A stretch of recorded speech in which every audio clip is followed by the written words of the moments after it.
घने अंधेरे अंतरिक्ष में अचानक एक ग्रह प्रकट हुआ, जैसे कोई जादू हो। वो एकदम से सबके सामने आ गया। देखते ही देखते जो अंतरिक्ष यान एक सेकंड पहले खुले अंतरिक्ष में उड़ रहा था, वो अगले ही सेकंड सीधे ग्रह के अंदर खींच लिया गया। इस अचानक हुई घटना से अंतरिक्ष यान के 3 यात्री घबरा गए। इससे भी अजीब बात यह थी कि जब एरकुई दरवाजे से बाहर निकली और सामने का नजारा देखा तो वो हैरान रह गई कि यहाँ जीवन मौजूद है। इमारतों को देखकर अंदाजा लगाया जा सकता था कि ये अभी भी एक आदिम युग में है। ये देखकर इंजीनियर ने तुरंत महिला को सतर्क रहने और स्थानीय सभ्यता से संपर्क न करने की चेतावनी दी, क्योंकि इससे समय और स्थान का क्रम बिगड़ सकता था। हालांकि एरकुई ने इंजीनियर की बात पर ध्यान नहीं दिया, बल्कि जैसे ही उसने एक छोटी लड़की को गिरते देखा, वो तुरंत उसकी ओर भागी और आधुनिक तकनीक का इस्तेमाल करके उसके घाव को ठीक कर दिया। लेकिन लड़की के कबीले के लोगों ने ये सब देख लिया। हालांकि एरकुई तुरंत वहां से भाग गई, लेकिन उसके इस काम ने लड़की को उसे एक भगवान मानने पर मजबूर कर दिया। इसके बाद मदरशिप पर लौटे इंजीनियर ने तुरंत ग्रह का पूरा स्कैन किया, लेकिन वो ये पता नहीं लगा सका कि ये क्यों और कैसे प्रकट हुआ, जैसे कि ये हमेशा से यही मौजूद था। जैसे ही वे लोग बहस कर रहे थे, वो ग्रह उनकी आंखों के सामने से गायब हो गया। आदमी ने कितनी भी कोशिश की, उसे विशाल ब्रह्मांड के अलावा कुछ नहीं मिला। ये देखकर इंजीनियर को एक साहसिक अनुमान हुआ। उसने सोचा कि ये ग्रह बहुदिशात्मक कक्षा में फंसा हुआ है और 2 ब्रह्मांडों के बीच आगे पीछे जा रहा है। इंजीनियर की गणना के अनुसार उन्हें बस 11 दिनों तक इंतजार करना होगा और वो ग्रह फिर से दिखाई देगा। ग्रह की स्थिति का पता लगाने के लिए उन्होंने इंजीनियर की सलाह मानी और 11 दिनों तक इंतजार किया। जैसे ही चेतावनी अलार्म बजा, वो ग्रह सचमुच फिर से सबके सामने आ गया। लेकिन अजीब बात ये थी कि इस बार इंजीनियर ने बड़ी आबादी का पता लगाया। इतना ही नहीं, उनकी तकनीक भी बहुत विकसित हो चुकी थी। ये साफ था कि इतने कम समय में ये संभव नहीं था। कारण का पता लगाने के लिए कप्तान ने अपने लोगों के साथ उस ग्रह पर जाने का फैसला किया। उन्होंने देखा कि पहले की बस्ती एक शहर में बदल गई थी। ये देखकर इंजीनियर को तुरंत यकीन हो गया कि इस ग्रह पर समय बहुत तेजी से चल रहा है। जो उनके लिए 11 दिन थे, वो असल में 700 साल थे। इंजीनियर की बात सुनकर सब दंग रह गए। जैसे ही सब हैरान थे, एक महिला ने एरकुई को देखा और बिना झिझके तुरंत घर में वापस चली गई। उसने अपने बच्चे को गोद में लिया और एरकुई के सामने घुटनों पर बैठ गई। उससे अपने बच्चे को आशीर्वाद देने की विनती करने लगी। एरकुई ये सुनकर हैरान थी। उसे समझ नहीं आया कि महिला उससे ऐसी विनती क्यों कर रही थी। हंगामा न करने के लिए उसने ईमानदारी से उसे आशीर्वाद दिया और अपनी टीम के साथ वापस चल दी। लेकिन जब उसने रास्ते में कुछ इंसानों को लटका हुआ देखा, तो उसे एहसास हुआ कि उसके एक नेक काम का भविष्य में इतना बड़ा असर होगा। अब वो इंसानों के लिए एक देवी बन चुकी थी और जो लोग इसका विरोध करते थे, उन्हें चर्च के सदस्य तुरंत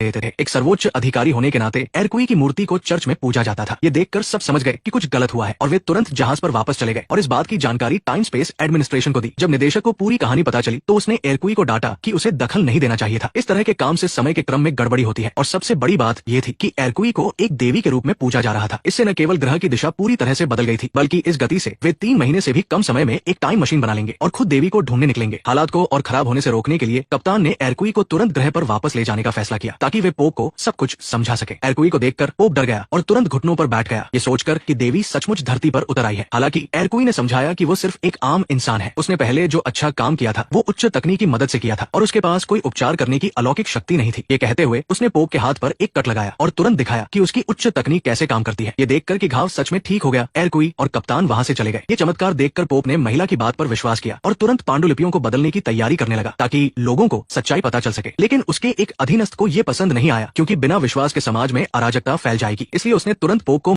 डाला और इस रहस्य को छिपा दिया। इसी बीच दोनों जहाज पर वापस लौटे और 11 दिन और इंतजार किया, ये देखने के लिए कि क्या ग्रह का क्रम सामान्य हो गया है। लेकिन जब ग्रह फिर से दिखाई दिया, तो उस पर उपग्रह थे और उद्योग और भी विकसित हो चुके थे। इंजीनियर ने तुरंत एरकुई को खोजा और तुरंत पिछली जानकारी मिली। ये साफ था कि महिला की सत्ता कम होने की बजाय और भी पवित्र हो गई थी। ग्रह के विकास को और अधिक रहस्यमयी होने से रोकने के लिए एरकुई ने ग्रह पर रुकने का फैसला किया, ताकि वो अपनी गलती को सुधारने में अपनी बाकी जिंदगी लगा सके। हालांकि कप्तान इससे सहमत नहीं हुआ। अगर एरकुई ऐसा करती, तो अगली बार जब ग्रह दिखाई देगा, तब तक वो नहीं रहेगी। कोई और उपाय न होने पर इंजीनियर को आगे आना पड़ा, क्योंकि वह एक रोबोट था और उसकी जिंदगी अनंत थी। उसके लिए 700 साल कोई मायने नहीं रखते थे। इंजीनियर एरकुई की जगह समझाने का काम करेगा। हालांकि ये रोबोट के लिए सही नहीं था, लेकिन मौजूदा स्थिति में ये सबसे अच्छा विकल्प था। और इस तरह इंजीनियर भी ग्रह के साथ ब्रह्मांड में गायब हो गया। इसके बाद एरकुई हर दिन खिड़की से बाहर देखती रही, ये प्रार्थना करती रही कि इंजीनियर सुरक्षित वापस आ जाए। देखते ही देखते अगला चक्र फिर से शुरू हो गया। इस बार ग्रह बहुत उन्नत था। इससे पहले कि वे सब इस दृश्य से चौंकते, ग्रह से एक जहाज पर चढ़ने का अनुरोध आया। फिर एरकुई के पास कुछ लोग दिखाई दिए और वे उसी ग्रह के इंसान थे। एरकुई ने जो किया था, उसे वे सब समझ गए और उनका मानना था कि अगर ये दुर्घटना नहीं होती, तो उनकी तकनीक इतनी तेजी से विकसित नहीं होती। इसलिए वे दोस्ती के प्रतीक के रूप में रोबोट को वापस करने आए थे। एरकुई की एक छोटी सी गलती ने उन्हें प्रेरित किया था और अब वे इतनी तेजी से विकास कर पाए। ये एक दूसरे के लिए फायदेमंद रिश्ता था। इस तरह दोनों ग्रहों के लोगों ने हंसी मजाक में अपनी गलतफहमियों को दूर किया और ये ब्रह्मांड का संकट भी सफलतापूर्वक समाप्त हो गया।